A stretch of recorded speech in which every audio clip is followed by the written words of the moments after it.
தீர்த்துன் அககுகை சிறையாய் அமர்வித்ததென் கொல் Arunachala.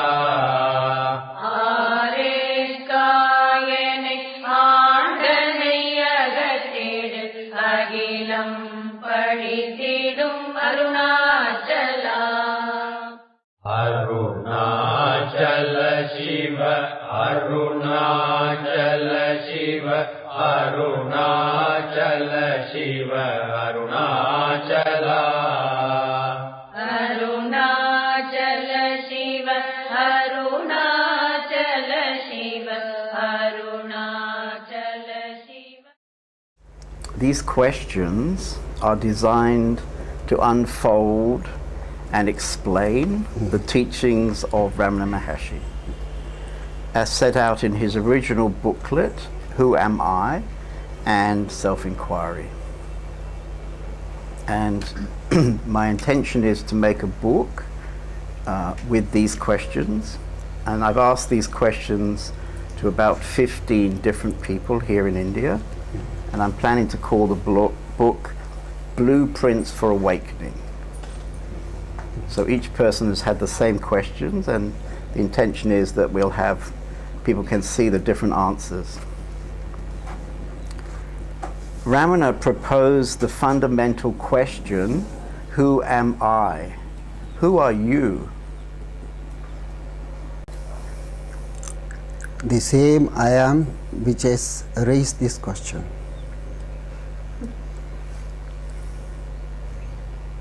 Would you like to expand? This is the answer. This is only I am and nothing but I am.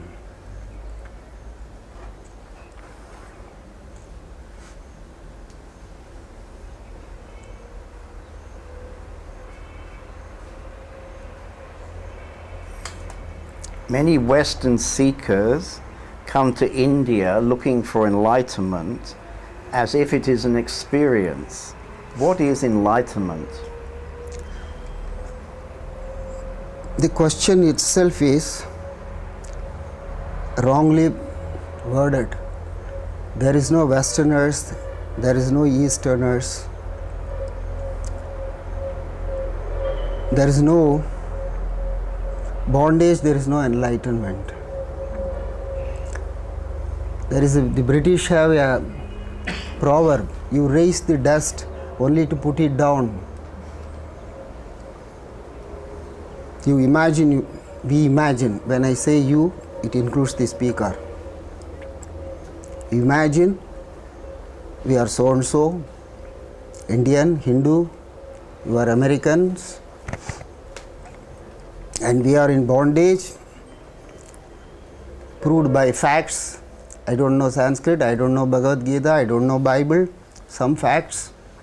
And based on that ignorance, which is not there, we raise this question, how to get enlightenment, as if there is enlightenment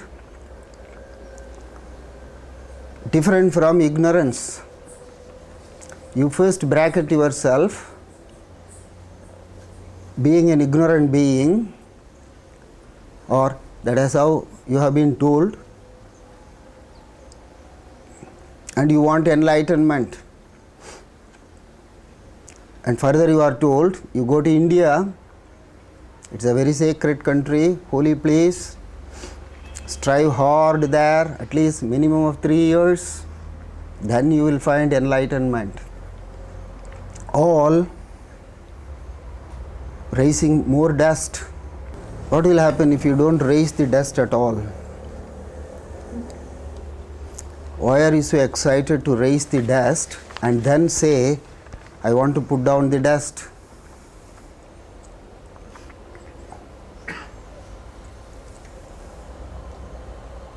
The same trick for thousands of years we are playing upon ourselves. Why are we playing this game? That we are ignorant, we are bondage. Immediately the brain will give reasons. Yes, I have misery, sorrow, inadequacy, illiteracy, poverty. As long as we are going to presume we are in bondage, we will always be seeking enlightenment. Bhagavan Ramana Maharshi said, from the standpoint of non-truth, you will never reach the truth. We presume we are the non-truth and try to seek the truth. What is seeking the truth? A movement. We presume we are in a state of ignorance, for there are scriptures to give you reasons. What are the impediments? What are the obstacles? Why you are in bondage? And then the same book, the scriptures, after 50 pages, suggest you how to get release from that. This is merely sales talk. Why do you presume we are in bondage?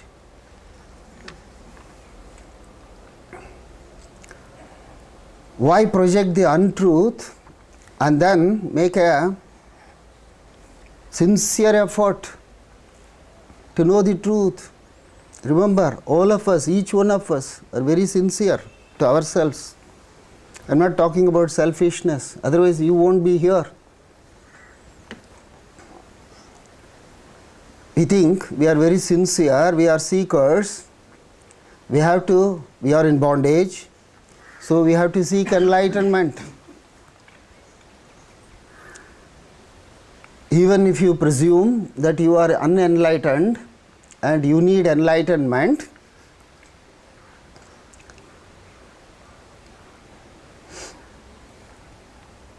what are you doing right now?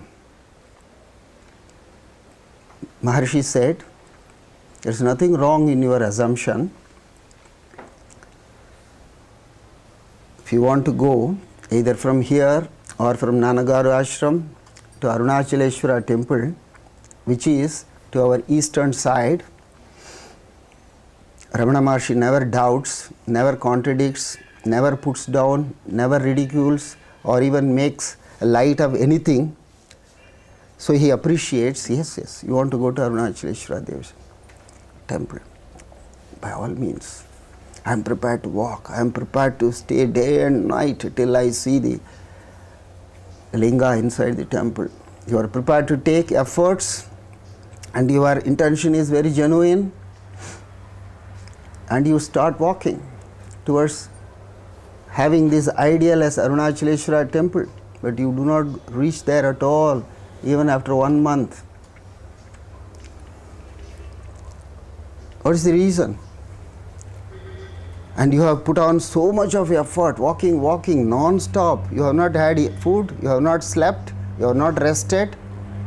But 1 month you have walked, you have not reached Arunachaleshwara temple. What is the defect? There is no defect.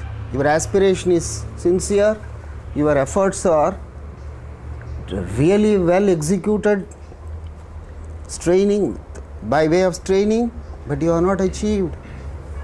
Because Maharshi says, instead of taking the eastern path, you have taken the western path. Arunachaleshwara temple is in the eastern side. You are walking with all sincerity, with all your straining your muscles, go on walking.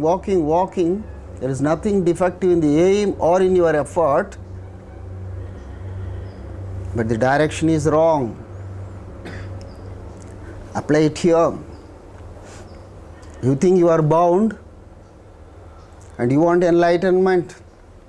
You think you are untruth and you are marching towards the truth. Again, here the intention is beautiful. The effort are all genuine, but we have wasted 3000 years. From Buddha onwards, the same game is being played. Perhaps even before Buddha, but just for our convenience sake, our brain could record only up to 3000 years, starting with Buddha. We are past masters in not following the master's instructions.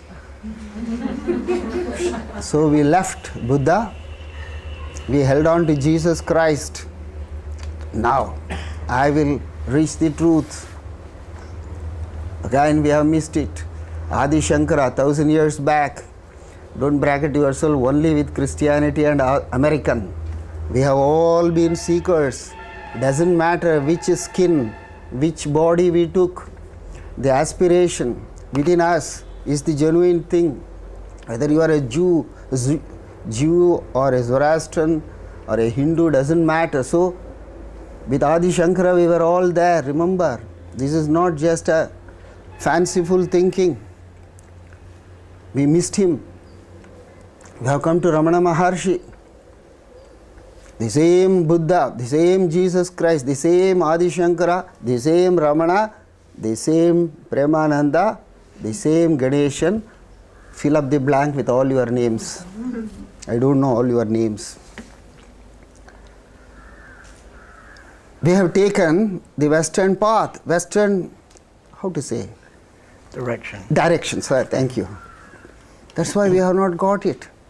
And today, here and now, we are taking the Eastern direction. And we are here. We are the truth. Give up the thought that there is a movement from non-truth to truth. Why do you presume you are in bondage and ignorance? And find out who has suggested to you you are in bondage, you have to get freedom, enlightenment. Who? A book? A so-called master? And even if a book has suggested that, even a so-called master has suggested that, why did you accept it? Find out. And even if you had accepted it, why did you not get the right direction? Going to Arunachaleshwara temple is good. You are walking very fast is good. All energy you have wasted, good. But why have you failed to get the right direction? It is east, not west. As long as you seek the truth outside, you will be traveling in the west. You remember Mullah Nasiruddin's story? Which I am very fond, I have read only. I am not Osho to create a Mullah Nasiruddin story. He creates. We'd like you to tell us. Yeah. Mullah Nasiruddin was seated outside his village, just a few steps outside his village, like outside my compound, on the side of the road. A very earnest man came and he looked very tired and he looked also very sincere. He said, "Sir, I have come 200 miles away searching for Mullah Nasiruddin's village. I have not yet found it. But I have determined I will find not only Mullah Nasiruddin's village, but I will find him also, because he has given me a revelation. So any amount of strain, stress, I am prepared to take. Tell me, sir, which way I have to walk, how long is it there? I am prepared to walk even 200 miles more or 300 miles more." Not knowing that it was Mullah Nasiruddin, he was even very eager, so he was putting his steps like this and then talking to him, going this direction. So Mullah Nasiruddin told him, "You want to know when you will reach his village?" He said, "Yes, sir. Look at my eagerness." He said, "If you take this path, I don't know when you will reach him, because you have to go all the way around the world. If only you turn, right about turn, it's only a few steps. You have just now come out of Mullah Nasiruddin's village. I am Mullah Nasiruddin." This is all we need. Give up this hallucination self-created by you, that you are in untruth, you are in enslavement, in bondage, and I seek enlightenment. From whom I can seek, when I will seek, where I will seek, where I will get, who will give it to me. We have done this clown's job for 3,000 years. And we call it spiritual entertainment, spiritual tourism, from ashram to ashram, and one guru to another guru. Sir, I am not making light of this. I am not making a humor or joke of this. Ramana Maharshi was asked, I have come here all the way from long distance to know God. I am prepared to go anywhere. Maharshi, Bhagavan, they used to call him, tell us, wherever you will direct us. My only desire is to see God, to be God. Bhagavan smiled and then said, he asked, why are you smiling? But Maharshi never used to immediately reply, like the fool here seated, immediately jumping to reply or jumping to put counter question. His method of answer was silence. And after a little, I don't know how long the silence was, he gave a mischievous smile. So the questioner said, why are you smiling at me? I am very sincere. He said, your question is similar to a man who wants to see the sun taking a candle and asking me how to see the sun with the help of the candle. Then he said, please tell me something that I could understand. Just as Mullah Nasruddin in this story, Bhagavan said, you are God. God is within you. And as long as you are going to seek God outside, eternally you can be seeking, traveling, because you are going west direction. Eternally you will be going, seeking. Here and now, wake up. There is no enlightenment because there has never been a bondage. You are never ignorant. You are that I am. The question was put by the I am, the answer had come from the I am, and the listeners are all I am. There is nothing but I am. So where is the question of? I think maybe many people who start on this journey are starting from a feeling of suffering. They have some pain, their life is not really working, and so they feel they're suffering, and they're looking for something that will bring them peace. If you want instantaneous release from suffering, this is also an answer from Maharshi. Go to sleep. There is no suffering there. In sleep, nobody complains about any suffering. And Maharshi says that's your real state, not this waking. Waking is business hours, making money, engaging yourself with exchange of, I will give you little entertainment, you give me money, and the moment I get money, somebody robs it, so I suffer. Enjoyment, suffering, pleasure, pain, pleasure, pain. You can never stop this. There is no release from suffering because there is no suffering. It is not a concept. Don't accept it as a concept. Don't give importance to your brain which says it is a concept.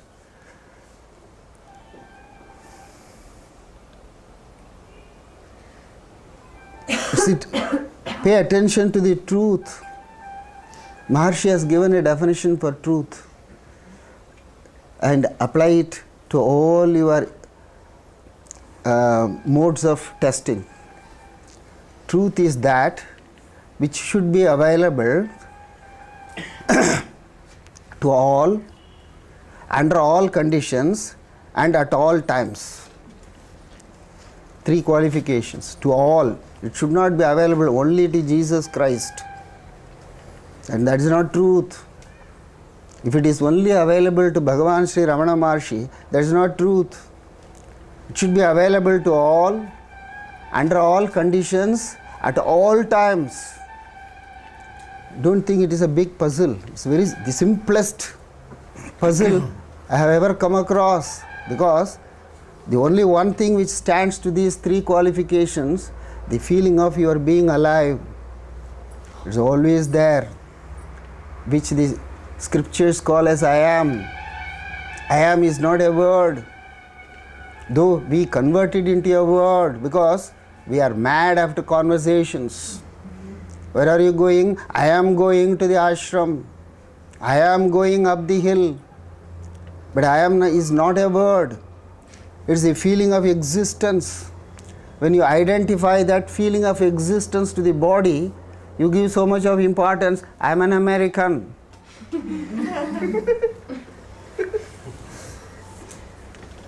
Sir, may I call you Swami, or how to address you?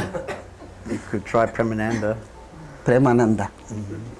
Premananda ji, I was there with Robert Adams. Have you heard of Robert Adams? A great master, American, not a Hindu body, a jnani, fully realized jnani, without any blemish. He was the beautiful jnani. I had the great opportunity of visiting him continuously for 3 years in America, first in Hollywood, then in Sedona. I loved him so much. And he had Parkinson's, maybe other diseases. So he had to be seated, just as I had open heart surgery, so I had to do like this. When this physical body has something and you decorate it like a corpse. So he was also seated, and I used to hold his one knee. Sit. I like Mahatmas. Not only their words, their presence, their every movement, even a finger movement, even the mustache, hair's movement, I love. Because everything is truth. Truth is what? Bliss. Truth is not a concept. And when there is that bliss in Robert Adams, for a fool like me seated next to him, I was also swimming in bliss. There was another friend of Robert Adams. 20 years they were all close friends. John Wilkins. He just held another knee of Robert and then said, Robert, today we have been so close friends and I have been listening to your talks. Today I want you to make me understand in my own level what is truth and what is non-truth, what is reality and what is non-reality. Robert, don't play the game of saying it is omnipresence, it is omnipotence, it is everywhere there, there is no place where it is not there. All that I don't want. I have heard it enough. But make me understand from my level. And Robert is like Premananda, he is a very jolly good fellow. Apart from unfortunately being a jnani, he was also a jolly man, very happy man. So he was smiling, listening like that.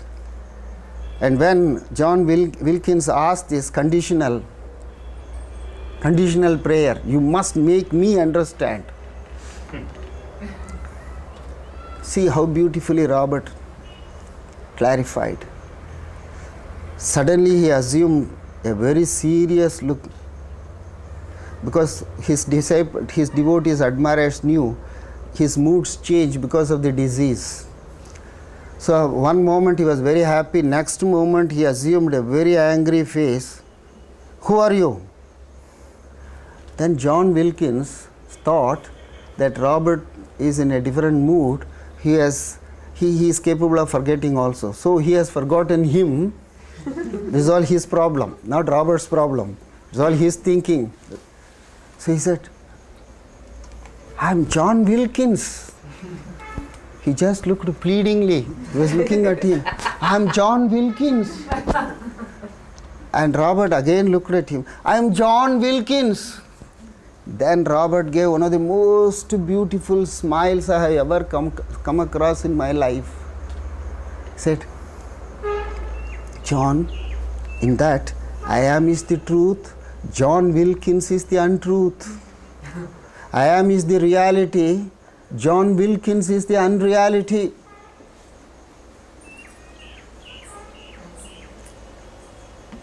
There were 70, 80 people in the hall. Everyone went into samadhi. Absolute silence. Not only John Wilkins was put into that state of ecstasy, myself, everyone there, for 5 minutes, there was nothing but joy. I am is the truth. John Wilkins is the non-truth. So when John Wilkins wants to know the truth, he will never get it. He will become next V Ganeshan, the next birth. John Wilkins will become V Ganeshan, and then again he will be emphasizing on V Ganeshan. He will be born as a donkey or a monkey. Go on. And this monkey or this John Wilkins or whatever, Mary, whatever your names are, as long as you are going to be Mary or John Wilkins, and from there you want to know what is the I am, you will not. You have to, not even you have to is not the proper answer. You are the I am. When you experience the I am here and now, the I am that is now talking, the I am now is listening,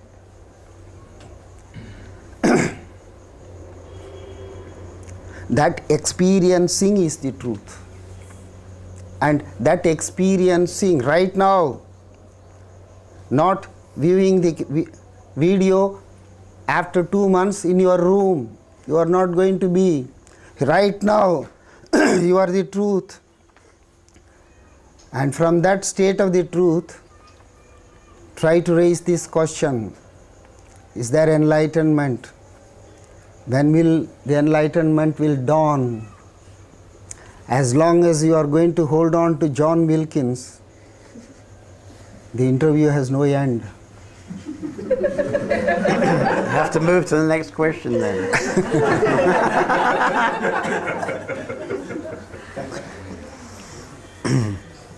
I was going to ask you this question, but now I'll change it. Are there any qualifications for enlightenment? Yes. Giving up the non-truth. Maharshi was asked, 2 questions were asked. A scientist came, real scientist, genuine scientist came. He read Maharshi's teaching. He liked it, but he had one doubt, whether this is esotericism, mysticism, something to be believed into. So he put this question: Maharshi, is your teaching scientific? This teaching of who am I, finding out the I am, is it scientific? Maharshi said, what can be more scientific than asserting the truth and rejecting the non-truth?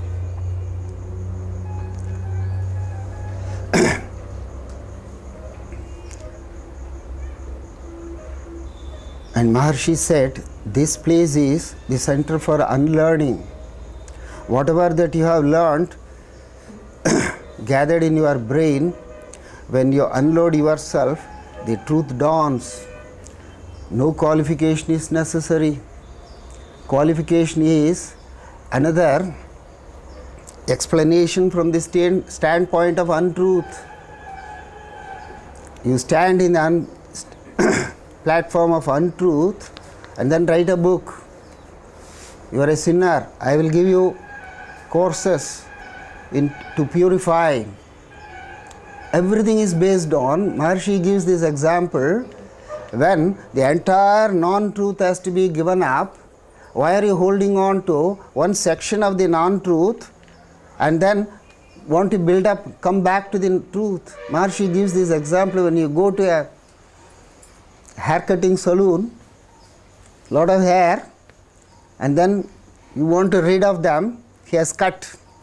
Do you bend down and start measuring what all that have been, what all the long hairs, short hairs, how many of them, bundle them together, in one sweep you send them. You don't sit and start asking, measuring, counting, weighing, nothing. The whole non-truth has to be rejected right now, not tomorrow. What qualification do you need to be the truth?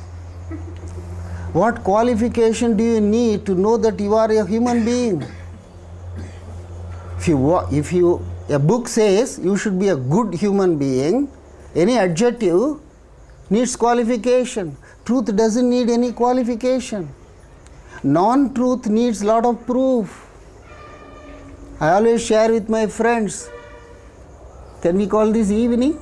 How do you Americans call this? Actually, I should just explain, we're mostly German, English and Australian. Oh, well, No doesn't American. matter. There is no American. Western, yes.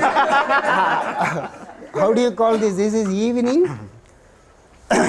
If you to say, excuse me, this is a fact, this is the evening. Look at it just simply. Don't complicate. We are masters in complicating ourselves. We become simple like a child. That's what Jesus Christ said. Unless you become children, you cannot enter into the kingdom of heaven. We all want to be adults, elderly people, educated people. Become children, simple. To know that this is evening, there is no contradiction. Either in German language or Chinese language or Indian language. Two things notice. Suppose if I say this is sunrise time, early morning, which is non-truth, I have to prove. For this being the evening, there is no proof necessary. All of us know. It's very simple. But look at it. If I say this is night, dead night, I have to prove because it is the non-truth. And the evening as a truth needs no qualification. But when I want to say today is Saturday evening, this is very, very auspicious for worshipping a particular Hindu god. So this is very auspicious evening, which is all falsehood. I have to prove. I have to bring in a Hindu scripture. I am not saying this. Lord Shiva is saying this. Look at this book. All non-truths wants proof. Truth doesn't want any proof. No qualification. You are the truth. What more proof do you want? Non-truth, which is conceptual. What is non-truth? Thought-oriented concept. How do you know today is Saturday for a Hindu like me or my secretary who is very orthodox? Saturday evening is very sacred. Who said so? Some book. So, I suppose you, a German, you say, no Anuradha, I don't accept your saying. I don't see any sacredness in this evening. Then she has to come with proof. You are Papaji's devotee, you should have some faith in Hinduism. Look at this book. All proofs. But to say this is the evening, what proof do you need? What qualification should it have? You know. And this truth about yourself, the I am, needs no support, no confirmation from anyone else, and we have forgotten the truth. That's what Ramana Maharshi says. You have forgotten, and a guru in the human form, either in the form of Ramana Maharshi or in the form of Papaji or Nisargadatta Maharaj. It's the only importance. Just to remind us, hey, you wanted to go to Arunachaleshwara temple, you are walking western side, turn your direction, that's all. The Arunachaleshwara temple is there, your eagerness is there, nothing, truth doesn't need any qualification, any proof, any establishment, any confirmation. It's there. If it is not there, it can be created. The word sacredness, isn't it? You have to assume a solemn attitude to create sacredness. This evening is sacred evening. The evening, harmless evening, doesn't need any assumption. But when you have this falsehood, this evening is sacred evening, then you have to assume even your body has to bend down, assume a position. And what about 20 years of meditation? Is Not some 20 years, spiritual I am practice talking necessary? about 3,000 years. You are here limiting it to 20 years. 3,000 years. We were at the foot of the great master Gautama Buddha. He said, wake up. We did not. Because we were taking the western way, direction. Because there lies pleasure. In the western side, in the very first Indian Upanishad suggests there are two paths. I mean, it gives it beautifully, poetically. A bird is seated on a tree and there are two fruits in the tree. And it has a choice to eat not both, but one of them. One of the fruits is called prayas, the outward path of pleasure, achievements, success. That is prayas. And enjoyment. Enjoyment includes physical, cumulative, accumulating, everything prayas. And the other fruit is shreyas, which is a path inward. You will always be happy, no achievements, no success, no time, no space, no causation, nobody. You are just Ananda. Prem and Ananda. The second fruit. Love, and because love and bliss are the same, Maharshi said. They are not two things. It's a rhetoric. Premananda is a rhetoric. This fruit is Premananda, second fruit. And you have got the choice either to eat that prayas fruit and then go. We have been doing that, and you have come, thanks to Premanand, to Arunachala to wake up. And that fruit had not given you anything. 3,000 years we have wasted. Choose the second fruit. This path of Shreyas, that is, your whole attention should be only on truth. And truth will express itself. You cannot define truth. The moment you try to define truth, that is from the untruth, based on scriptures, based on your experience, which are all limited. What is untruth? That which comes and goes is untruth. That which permanently stays is the truth. What is that which permanently stays? 3,000 years back we were there, even now we are. The aliveness, the being, the I am, is undeniable.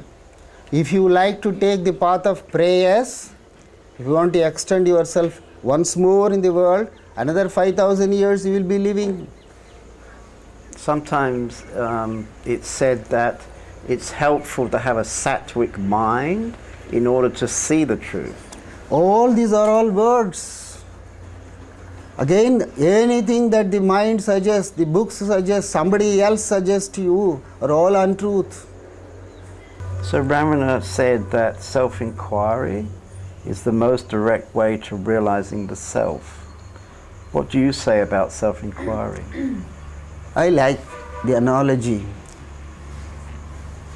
You see that peepal tree, The huge tree at the entrance.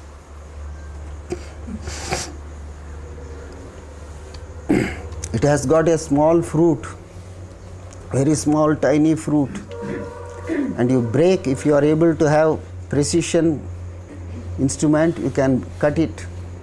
And inside that, there are very, very tiny seeds, very, very tiny seeds. And if you have got a precision instrument to break that tiny seed, there is nothing there inside.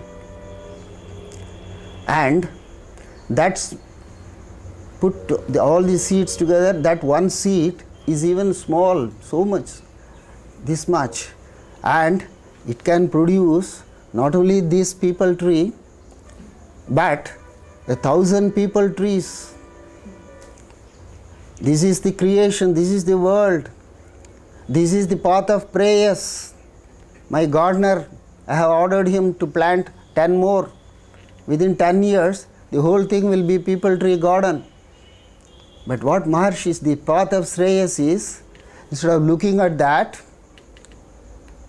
go to the seed, look at the seed, the truth. When you pay attention to the truth and find out there is nothing there, and from nothing, not only this peepal tree, 1,000 peepal trees can be produced. That is the process of evolution. We have indulged with that for 3,000 years. We have not found solution. Now Maharshi says, take the path of involution. That is, understand, this peepal tree came from such a tiny seed, and focusing attention on this tiny seed means to break it, and then find nothing. From nothing, that is paying attention to this seed, Maharshi calls it, scorch it with attention. When you scorch it with attention, that seed of the peepal tree can no more sprout. This body, Premanand body, cannot be denied. Spirituality doesn't mean you should commit suicide. It will be there. But when you pay attention to this I am, there is no more peepal trees coming up from Premanand. Finished. Focus attention on the I am, truth. Don't seek anything else other than the I am, the truth. And from any standpoint, you view at the peepal tree, cut off the branches, cut off the leaves, again it will come up. Unless you take the path of Shreyas, that is the inward path, and focus all your attention on the now, the I am, doubts will always be there. Doubts of time, space and causation. Why do we seek the truth through untruth? Why not go straight to the truth? And wasn't self-inquiry a way of going direct to that truth? This is self-inquiry, going to the root, going to that seed, and then knowing for yourself, not as a knowledge. To take this seed, that is yourself. I am Ganesan, son of so and so, born on such and such year, and this body is aged 68. All this is the branches of the peepal tree. And self-inquiry is to know from where all these sprouted, to have the wisdom that from that seed of desire, that's what Buddha says, the seed of desire, desire is the seed. Maharshi helps us focus your attention on that seed, no more birth, no more doubt, no more pain, because that's the truth. Self-inquiry is to go within oneself and to know that there is nothing but truth, the I am. The I am that now speaks, the I am that now listens.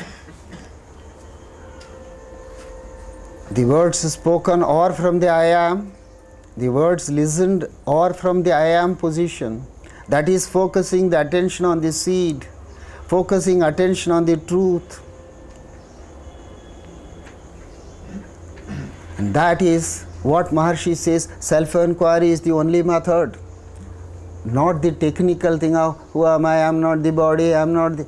These are all just to play with the children, giving toys so that you will be trapped. Because you are playing with the world outside, Maharshi gives you a few toys so that other activities will be given up. At least you will pay attention to the very near thing so that you will come back to the seed. Could you tell us how to conduct self-inquiry? You have a very nice little booklet which explains it, but perhaps you could shorten it for us. If you want words, you get it there. And what is wrong in straight, right now, here and now, being the I am? Why do you want a technique? Because you already assume that you are not the truth for so many multifarious reasons.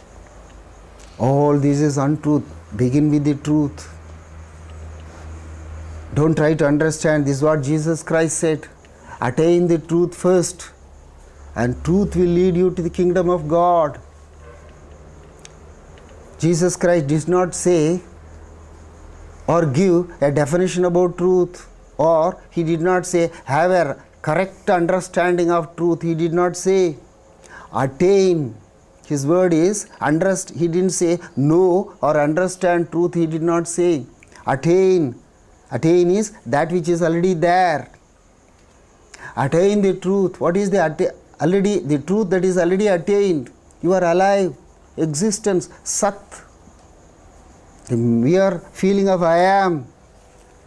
How happy he looks. That's the I am. Expressed in smile through the face. The I am is happiness. And when you pay attention to the truth, bring back all your wandering thoughts, doubts, the wrong claims on yourself that you are in bondage. You seek enlightenment just for some time, like in a barber shop. Sweep them aside. Focus attention the truth. The I am. Right now here. This is what Jesus Christ says. Attain the truth, and that will lead you to the kingdom of God. If you are going to ask for a method, step by step, I can give you. You can get such methods from 50 different people. Well, I think we'd particularly like it from you. And that is the biggest trap. You could just be the world expert on this. That's what we are doing. From you is the biggest trap. Ganesan, from you it should come. I won't fall into that trap. No, I think we'd like to. I mean, I'm not talking lightly. That's what we are happening. This is what self-inquiry is being done.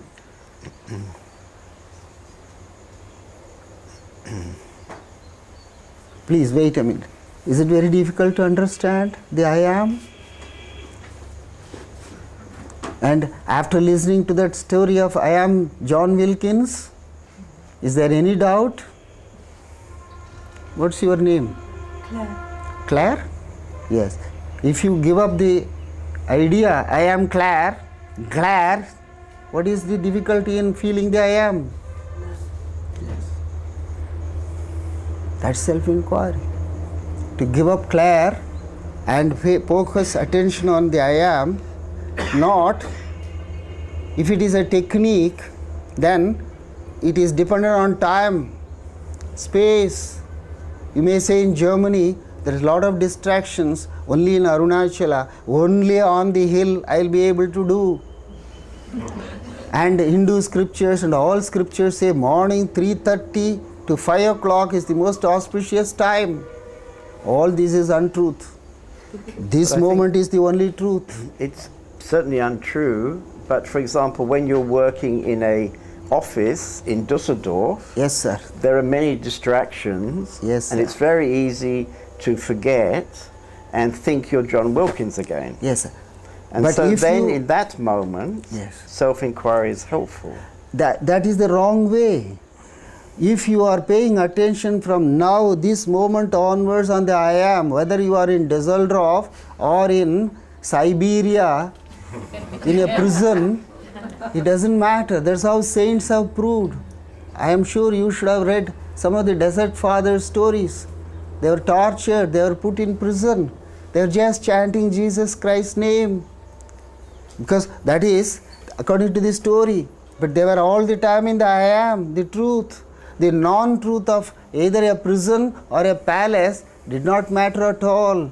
If you start paying attention for the truth, in Düsseldorf, I assure you, not because I assure you, you will yourself experience, all these distractions will be going on, happening. Read the lives of saints, how Papaji was playful, seeing the TV, cricket match. Have you seen him? I spent 5 years with him, yeah. Yes. Yeah. And he was always, once, I don't know, in my presence somebody asked, what are you watching in that cricket match? He said, I am just looking. The I am is just looking. It is not the other way about. When you are rooted in the I am, whether you see a cricket match, whether you are in a factory in a Düsseldorf, it will all happen. Ramana Maharshi woke up at 3 o'clock in the morning and was very active till 11 o'clock. And everyone, not only he was in that happy state, when you are in that state of I am, the factory workers will feel happy. My master, Premananda is so happy. I want to be with Premananda. Why are they sticking to you? Or, figuratively I am saying, why they come to Arunachala? Here you are in the presence of yourself. Here, like a mirror, Arunachala shows you are the truth. And you should get established in the truth. Once you are established in the truth here and now, as Nisargadatta Maharaj said, the now is always, here is everywhere. It's very simple. The I within oneself wants to be recognized. The I am wants to be recognized. It is always there, having an urge to go back home, to be itself. The happiness that is within you has been corrupted by yourself, thinking that you are not. You are a German, you are a Christian. These are all the obstacles to your own happiness. You are holding on to this untruth. And the happiness that is within you is making an urge, come on, recognize me. Maharshi gives this beautiful example. If headache is our natural state, we won't try to get rid of it. Why do we take immediately? What is the best tablet in Germany? In America it is Tylenol, in India it is Saridon.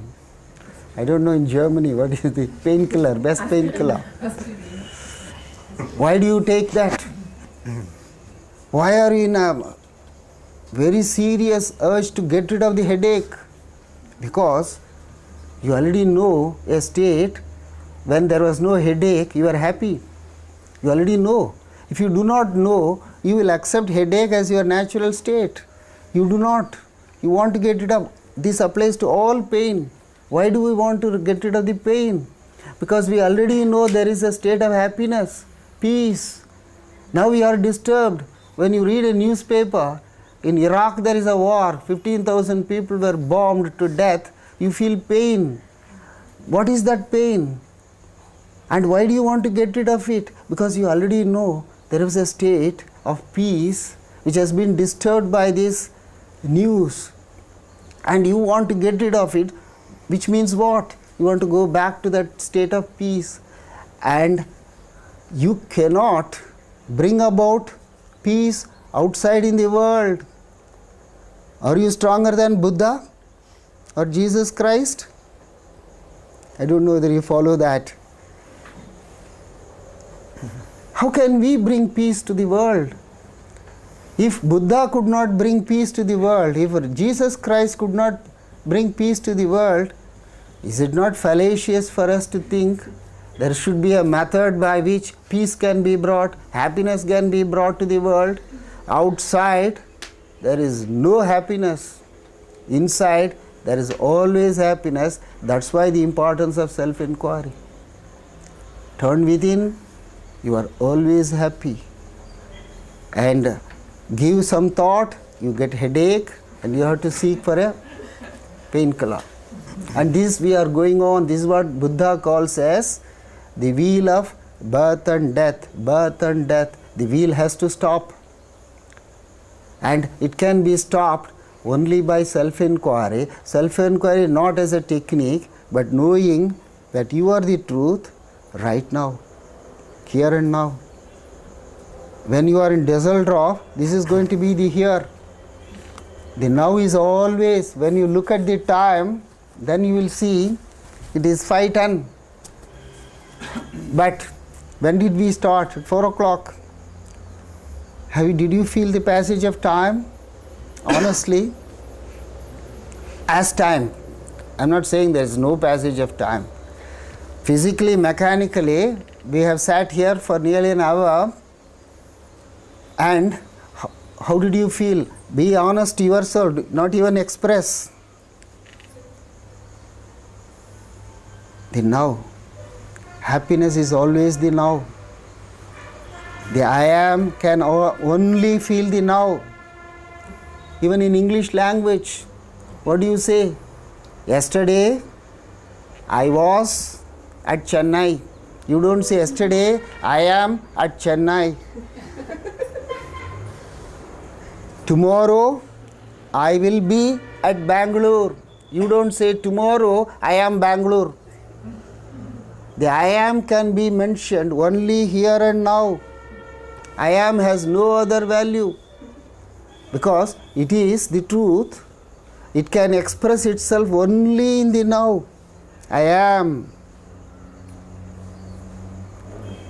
And this I am, the now, which is your I am and my I am, there are no two I ams.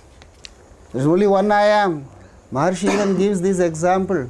There are 6 billion bodies in the whole world belonging to different countries, having each body has a different name. There may be 10,000 Johns, but each body is referred to as John. But Maharshi asks, all these 6 billion bodies, when they refer to themselves, each one, how do they refer? What is the word in German for I? Ich. Ich. In Hindi it is me. In Tamil it is non. In whichever language, they use only one expression. They don't say Ganesan. I say I. I agree for your interview. I. Ganesan agrees for your job. Premananda's interview, I don't say I. Everyone says I. So Maharshi raises this question, are there 6 billion I's just as there are 6 billion names? Are there 6 billion I's? He says, find out, or there is only one I to which all these 6 billion bodies are referring to. This is self-inquiry. And that I is you. You. And see the truth. That's how you have to wake up to the truth. And that waking up to the truth is here and now. Who can say I am except in this present tense, here, now, right now? When Ramana was asked, when will the realization of the self be gained? He replied, when the world, which is what is seen, has been removed, there will be realization of the self, which is the seer. What is the true understanding of the world? You have to put this question in your deep sleep. Was there a world in the sleep? in the waking state, all the scriptures give different answers to that. Sleep is also your experience. It's not my experience. Your sleep is not my experience. Was there a world? Ask. And Maharshi says, right now, when there is no seer, actually Maharshi gives this example, sir. The word for world in Sanskrit is lokaha. Lokaha, all Sanskrit words have deep meaning. It is not just a word. Lokyate iti lokaha, that which is seen. World is, if you expand that lokaha, the world in Sanskrit, lokaha, it means that which is seen.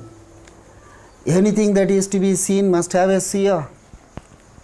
So, when you pay attention to the seer, the I am, the scene drops off of itself.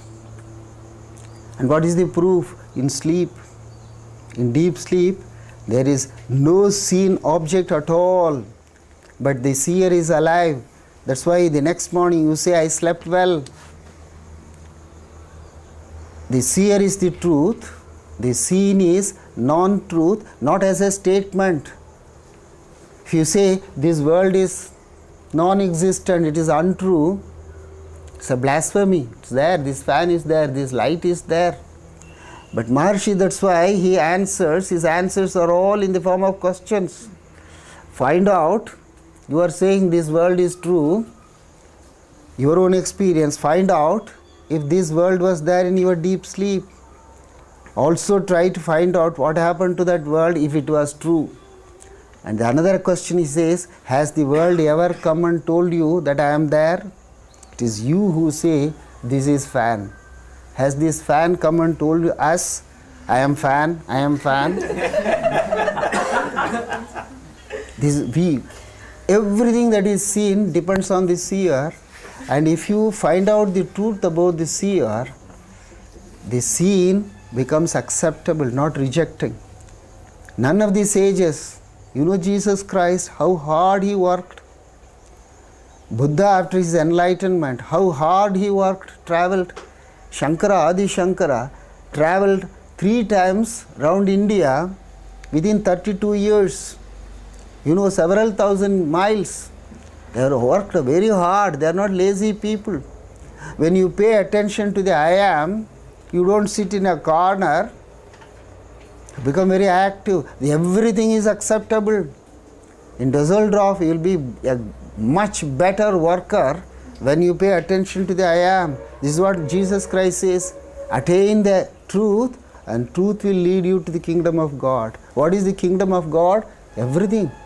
It is not somewhere there in the heaven. That is kingdom of God. Everything has been created by God, including this body. When you attain the truth, that truth will lead you to the kingdom of God. You will be the happiest person, whether you are in San Francisco or in Düsseldorf or in Berlin or in Moscow. What is worse than that? Beijing? How to remove the world? Who wants to remove that? Why do you want to remove that? What is wrong? If it is your creation, you can remove it.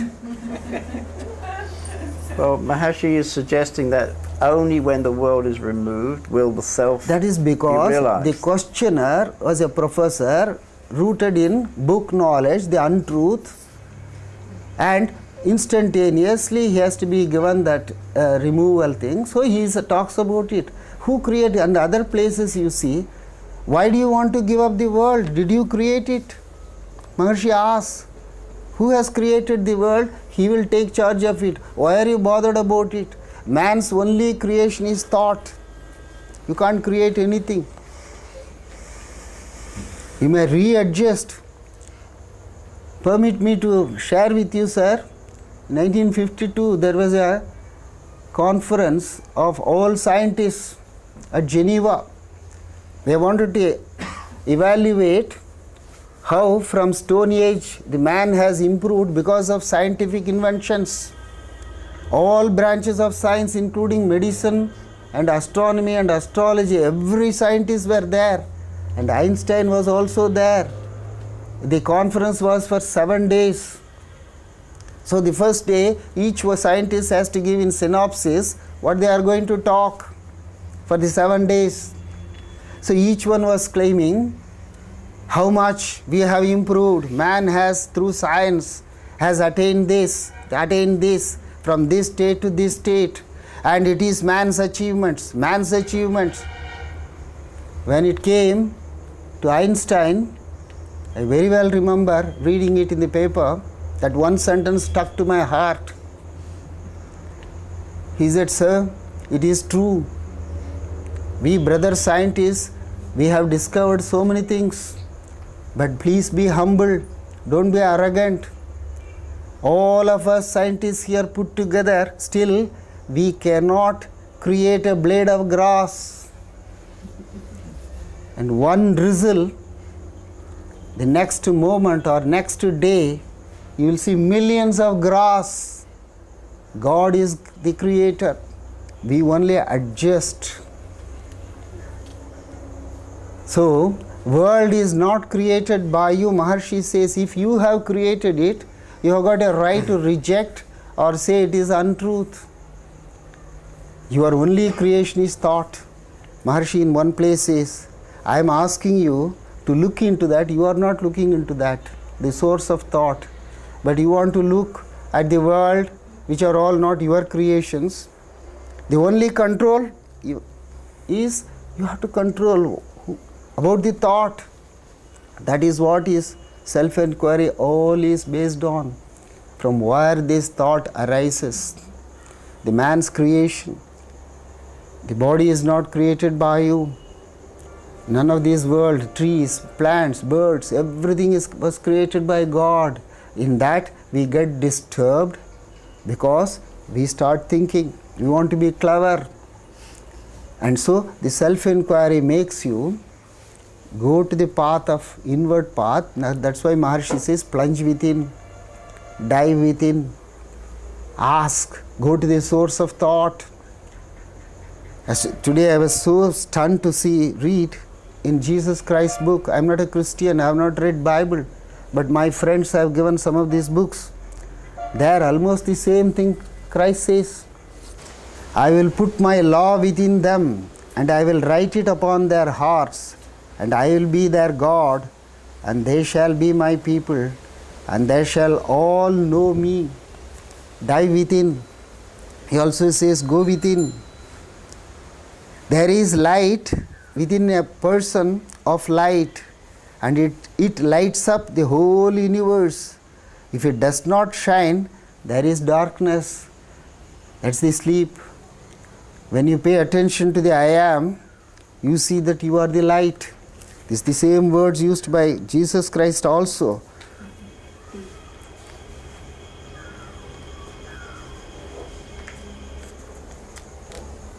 Since you will be called my twin, although you do not understand it, yet you will be called the one who knows himself. For whoever has not known himself knows nothing. But whoever has known himself has simultaneously come to know the depth of all things. When you are established in the I am, all your work gets attended. Pay attention to the truth, all the non-truth aspects, the truth will take charge of it. And denying the world or world's existence, what are you going to achieve? If it is your creation, you can deny it. And your experience of denial of the world is in deep sleep, which you refuse to see. Experience it. Not make a sentence that world is untrue, world is illusion. Make it into a state. Right now also there is no world. Not as a statement, as an experience. That's why I asked my friend, how long time was passed? 1 hour. Where was the world at this 1 hour? You have not denied the world, but world was not there. This is what is meant by Bhagavan. The world will not be there. It is not that world will disappear, but you will be there. The I am will be there. It has been suggested that the mind must be destroyed for liberation to occur. Do you have a mind?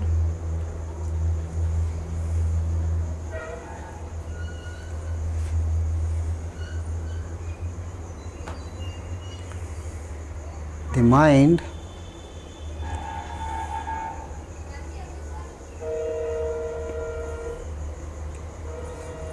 which manufactures the doubts by itself takes you back to the source.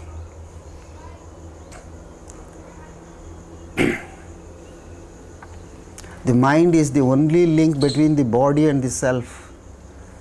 Denying the mind, you don't achieve anything. Make it a servant. It will take you back to the truth. Make it a master. It will take you away from the truth. By denying the mind or asserting the mind, we are not going to achieve anything. Ramana used the term mononasa, is it mononasa? Manonasa. To describe the state of liberation, meaning destroyed mind. How to destroy the mind? By staying in the now. Just now you are in that state. That's why I asked Premananda, in what state you are? You couldn't even answer. I mean, answer in the sense of words, sentences, through the mind. You did answer me by silence. There was no mind. That is manonasha. The brain immediately translated, there should be permanency of no mind, which is an illusion. The now alone is the truth. Any attention you pay to the time is non-truth. There is no time. If you pay attention to the now, manonasa, that's why in that state all of us were there. When Robert Adams said, I am is the truth, John Wilkins is the non-truth, all the 80 people were in manonasha. You may call it decorative words like samadhi, ecstasy, these are all mere words. When manonasa is the truth. Every moment there is manonasa. We are uncomfortable, we jump to the place of the mind. That is what is the preyous path. You want to extend because you are tempted by the pleasures of the world. The mind gets extended. When the very same mind with your attention, which Maharshi calls as with attention scorch the seed so that it will never sprout. The very understanding this is wisdom, and that is manonasa.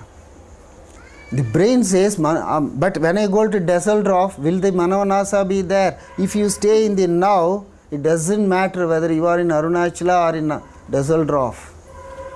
Every moment is manonasa. Ramana Maharshi was living every moment, he was alive. Manonasa is not a stone-like dead life. He was replying questions, he was reading even newspaper. He was very humorous, actively working, cutting vegetables for cooking, he did cooking. The mind was a servant. And very same mind will take you back there to the home, that's self-inquiry. When the mind slips out, that's what Maharshi calls in this, it is called Arunachala Ashtakam, 8 verses. There, Maharshi starts with this statement, if you are in silence, don't disturb it, stay in that state. If a thought arises, ask, to whom has this thought come? So, Maharshi's teaching, I always like to share, is not who am I? Silence. Manonasha. And the moment you give importance to the non-truth of brain, can I have this Manonasa always? Then Maharshi immediately says, ask who raises this question. When you are in Manonasha, in this silence, as you were there, Premananda, that is Manonasha. When you come out, because you have to complete your questionnaire, then the mind comes out. Then you have to ask, who puts this question? To whom? Then it goes back to the Manonasa state. Manonasa state is not a permanent state as the mind dictates. It must be permanent. What do you mean by permanent? Bhagavan ridicules the word eternal. Always is a trap. What is eternity? Even Sri Aurobindo, the contemporary philosopher, said, a moment contains eternity. When you pay attention to this now, here, which is the truth, that is Manonasha. When the mind is there, it disturbs you. So wherever you are, even while in meditation, if you have thought, then you are not in Manonasa. When there is no thought, then it is Manonasha. Have complete faith in yourself. Maharshi has said in one place, definition of sadhana, spiritual sadhana, I think you should have told them what is sadhana.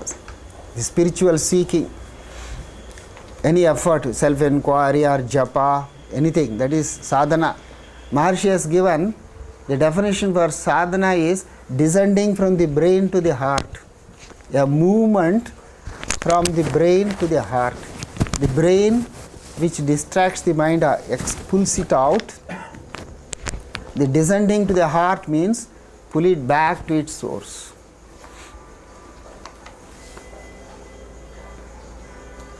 And you have to do it.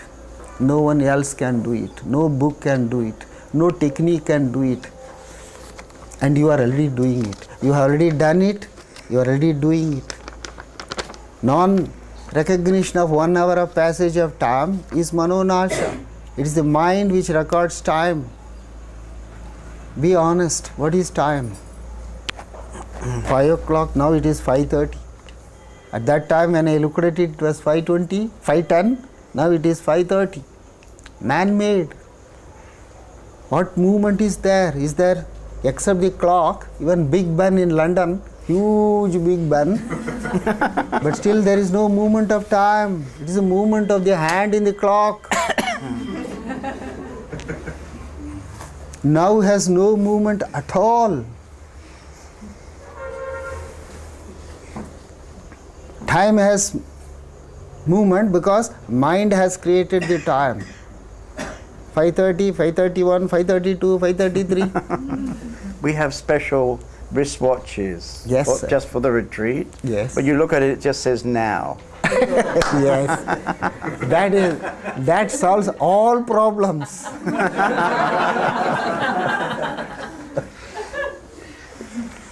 What about vasanas, the tendencies of the mind? Yes. Must these be removed before self-realization Yes. can become permanent? Yes. How As to long remove as you identify yourself with the body, now I am a Hindu, I am a non-married man, 68 years old, what is it, senior citizen. As long as I identify with that, these vasanas will be there. I will be doing only what I like, I will not do what I do not like. That's all non-truth. When you pay attention to the I am, when I do not even pay attention to the Ganeshan, I am Ganeshan, the Ganeshan aspect, I do not pay attention, there is no vasanas. Bhagavan used to say, in between India and Sri Lanka, in the olden days, they used to travel by boat. It's not a very far off distance and not a very short distance also. Maharshi used to say, there is a particular place in between, in the center, when you are in the boat, and this side you see Sri Lanka, some of the trees in Sri Lanka will be seen, but India will not be seen. If you move the boat a little bit this side, the trees in India will be seen, the trees in Sri Lanka will not be seen. Move this side, these trees will be seen, this will not be seen. The same way, if you pay attention to vasanas, you have to adhere to that. Suffer, or suffer in the sense, enjoy pleasure and consequent thereto pain. It is unavoidable. Vasanas are unavoidable if you pay attention to the body. There was a lady cook, a child widow in Ramana Ashrams. A child widow means at the age of 6 or 7 they become widow. Afterwards, that girl, even when she grows up, she cannot indulge in the world in any form. They are given free food and then kept in ashrams, and they were given spiritual teaching. They live a very upright, moral, ethical life. And such a lady at the age of 50 asked Bhagavan, Bhagavan, I have been following your path, but why there is no fulfillment? Maharshi's answer startled me because first time when I read it, he said, because you have not had enough of the world. What can that child widow cling to the world? The thought that she has not, there only one defect in her was the thinking that I have been following your path, I am not experiencing it. That single thought was her creation. And that moment when Bhagavan said, because you did not have enough of the world, that moment it dropped and she was all the time established in the I am. I have met 60 old devotees of Bhagavan who were established in the I am while the prarabdha of the body was going on. There is one famous incident, myself and my secretary we have witnessed. There is a saintly man who fell from at the age of 96. We were looking after him, all beautiful person, a great astrologer. He can predict absolutely 100% correctly. But he never gave predictions. After seeing Maharshi, he gave up astrology because Maharshi said he was very convinced of his prediction power. So he asked, is not astrology a perfect science? Maharshi gave the reply, the science of the self is superior to all sciences. On that day he left astrology and started seeking, became a beggar in the streets in Tiruvannamalai for nearly 50 years. In the last days we had the good fortune of looking after him. And he fell from the bed and broke his thigh bone. 96, very fragile body. And all the doctors said, we can't do anything. Operation, nothing can be done. So I asked the doctors, what will happen? Gangrene will set in and excruciating pain, he will die. There is no other go. And he was always in the room. We used to go and say, I am an emotional man. I used to cry seeing him suffer. So I used to ask, how is your leg? He will say, when you ask me that question, there is pain for the body. Can you, when you are having excruciating pain, just give a simple answer. Yes, when you draw my attention to the body, yes, there is pain. Then I asked, in what state are you? I am all the time in this blissful state of I am. And he died of that. 11 o'clock he was to die. 9 o'clock we were with him. How are you? I am happy. How about your leg? If you draw my attention to that, there is pain. They can, that beautifully, this is prasarabdha, vasana. If you choose the truth here and now, that's the purpose of all your visits. Please wake up. As this speaker woke up in 1960. Not that I am claiming that I am realized all that is bullshit, nonsense. The realization is a continuous now, and it is always available to all. It is not just one person seated here because you have been kind enough to give me the projection of all their attention on me. In no way I am better than you. When you say in 1960 you had an awakening, can you tell us what you mean? Yes, just the same passage of no passage of time. The same, I am the now. When you shift your attention from paying attention to time to the now, time loses all its importance. Either past or these 35 years or how long I am going to be there, none of these matter. As long as you are going to pay attention to the time, I assure you, we are going to be again born for 5,000 more years.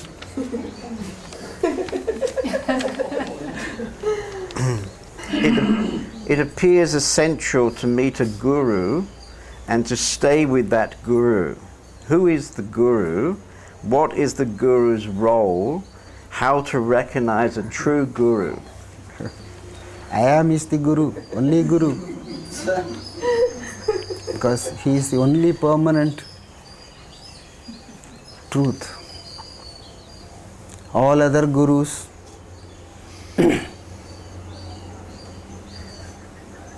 are imaginations. That's what Moses was told by God, I am that I am. And Jesus Christ also said, I am the way, I am the goal. For the I am, no religion, no caste, no body, no country, anywhere, everywhere, all the time you are I am. And that's the only guru. Guru means, the word guru, as Premananda might have explained to you, guru, removal of darkness. Holding on to time is darkness. A removal of time concept is I am. So I am is the safest guru. Nowhere to go around seeking, no payment, no travel, no photograph, no video, no book. You are that. See how beautifully she smiles. That's the I am. That's the guru. How to recognize a true guru? You are already, what is there to recognize? Who to recognize the I am? Who asked this question, how to recognize I am? Maharshi has answered all your questions. Do you have to say that I am a man? Do we ever one of us say man or woman? Because we already know. The I am is always there. How to recognize I am is a funny question. Maharshi gives an answer. He quotes from a Tamil scripture where it is said, if the tongue is removed, tongue is very important to utter words, whichever language it is. If the tongue is removed, you can't talk. So Maharshi says a person who is asking how to recognize I am is like a man without a tongue asking, I have no tongue. Saying, I have no tongue. How can he say if he has no tongue? If you are not I am, how can you put this question? How to find the I am?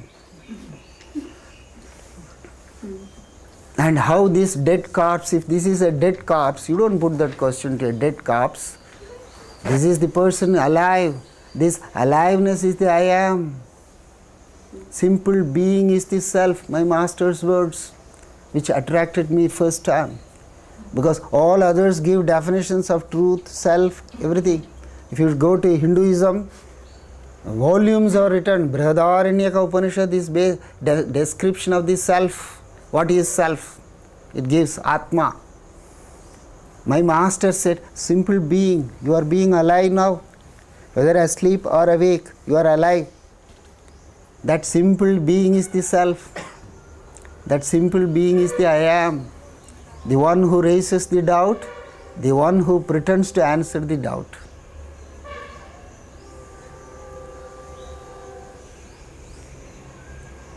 Ramana's devotees had tremendous devotion to him and he to Arunachala. Yes. Please say something about bhakti, devotion, Yes, sir. in the pursuit of awakening. Yes, sir. Unless you love something,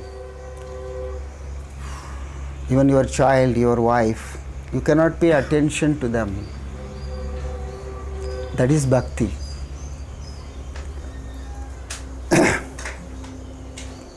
What can be dearer to you than your own life? That's why you are all here spending so much money, so much of energy. That's love, that's bhakti. Not to particular object. That's a lower way of explaining bhakti. Each one is interested in himself. That's why we are all here, to find out the truth. The only mistake is we are walking in the western direction. But we are all sincere. We want to know the truth. So that's bhakti. This attention is bhakti. Ramana Maharshi paid attention to Arunachala, and we all paid attention to Ramana, and you all pay attention to Premananda. This is bhakti, not to that personal being or an object.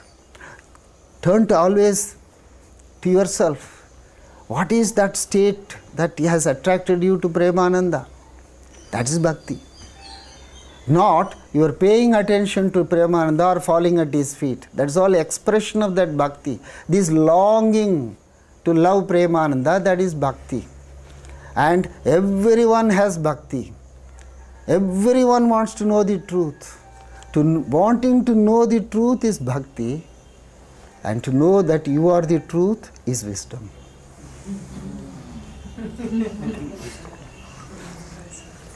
Seekers often have curious ideas about the awakened state. Please describe your typical day and how you perceive the world. Sorry, sir. Seekers Yes. often have strange ideas, curious ideas about the awakened state. Yes, sir. Please describe your typical day, day by day, and how you perceive the world. Why are you accusing only the seekers? Even the so-called enlightened people who announce, I got my enlightenment on February 7th, 1977, is an illusion. So the seeker who thinks that he has to attain enlightenment is an illusion. There is no illusion other than you are postponing to know that you are the truth. Postponing, that is, postponing means what? Paying attention to time. Tomorrow, in India, space. You are in Germany and you think when you come to India, you will get enlightened. The space, importance to space, not to enlightenment. And somebody tells you or read in a book, follow this path, I will give you step 1, 2, 3, 6, 7, 16 steps. After 3 years you will get enlightenment. Time oriented. All this is fooling yourself. Because the truth is not bound by time and space. This moment is the truth. And this moment may be, for this speaker, for convenience sake, the speaker may say 1960. I request you, let this moment, the now, be recorded in your life as 8th January 2005, your moment of awakening. Now, this moment, every moment is an awakening state. There is no state other than the now as some awakened state. Maharshi once said, this is quite often quoted, a day will come, you will laugh at yourself that have I struggled all these years for this? And then he adds, It happened to her today. yes, he adds, let that day laughing at yourself be now. A day will come, maybe, I hope it is not so. For this speaker it was the past, for some of you maybe the future. The awakening is more important, whether it is in the past or in the future. You will laugh at yourself. Is this for this? I have been struggling hard and thinking that I have followed or not followed, I stumbled, I achieved, not achieved. It's a laughing stuff. See? I like her. It is the truth. Papaji once told him, when I was there, he said, when you laugh, there is no mind. Because you are the I am. The mind brings in sadness, thought. Thought either of pleasure or pain. If you think of ice cream now, you have pleasure thought. There's a thought. You think that thought has brought you pleasure. No, you cannot laugh if there is a mind. At the moment of laughter, any one of us, not only her, at the moment of laughter there is no mind. That is the state of I am. Happiness, bliss, ananda, prema, ananda. He is love, always enjoying the love, immersed in bliss.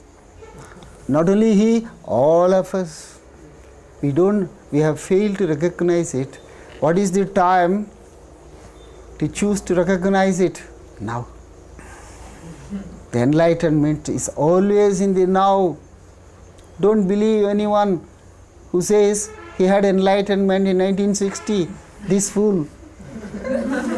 Or some other fool who says 1977 at a particular place I had enlightenment. He's bluffing you.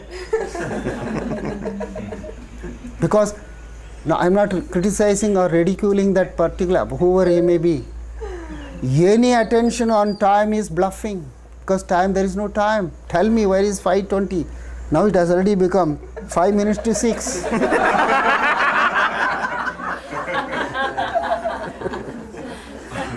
Look at that fellow. He's fooling us. You have a very fast clock. Yeah. He's fooling. Mine just says now. That's why you are happy. I am unhappy because I am looking at the clock. We can exchange if you like.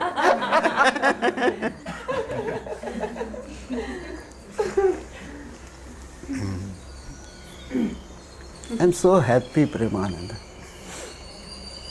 Extremely happy.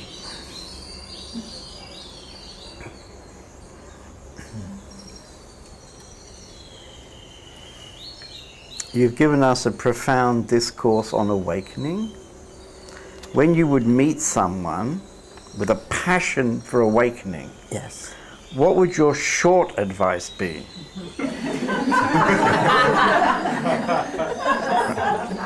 There is no short or long. Be happy.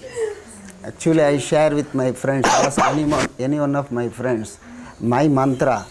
People used to ridicule me. You don't initiate into any mantras? Because in other places they initiate you, special chosen disciples, method of initiation, everything is there. They expect me to do that.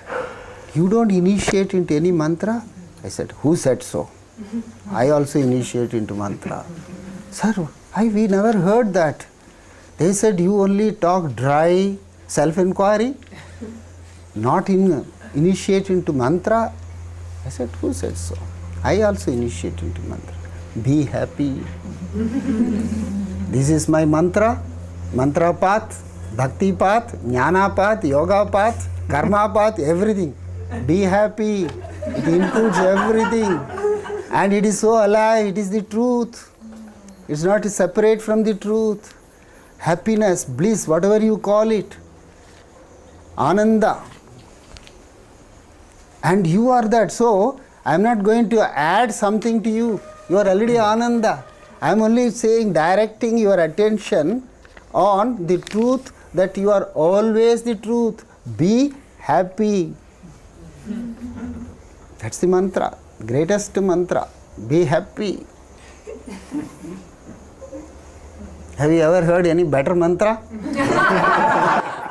Well, there is one quite nice, which is be happy, don't worry. That's mind. Don't worry, any form of negativity. Mother Krishnabai told me. I asked her, what is mind and what is self? Any positive feeling is self, any negative feeling is mind. And she even advised me, don't ever use any negative terms. I asked, how is it possible? It is possible.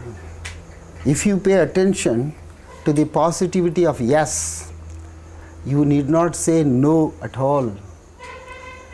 The no comes from the mind, from the brain, and the yes comes from the heart. I asked her to explain.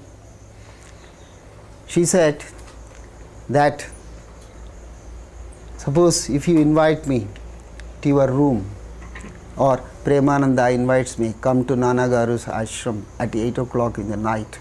It's the easiest, the mind immediately no. And then it supports it. I've got some other engagement. It may be true or it may be false. Doesn't know. The negativity is the burden of the mind. It wants to escape. What is negativity? Escaping from being the truth. That's falsehood. It's very heavy. But when I say yes, even if I had a commitment at 8 o'clock, I have to see that that is cancelled, and then I have to fulfill my agreeing, saying yes. And this positivity is the heart's language. Agabu Gaishira Yai Amar Bitte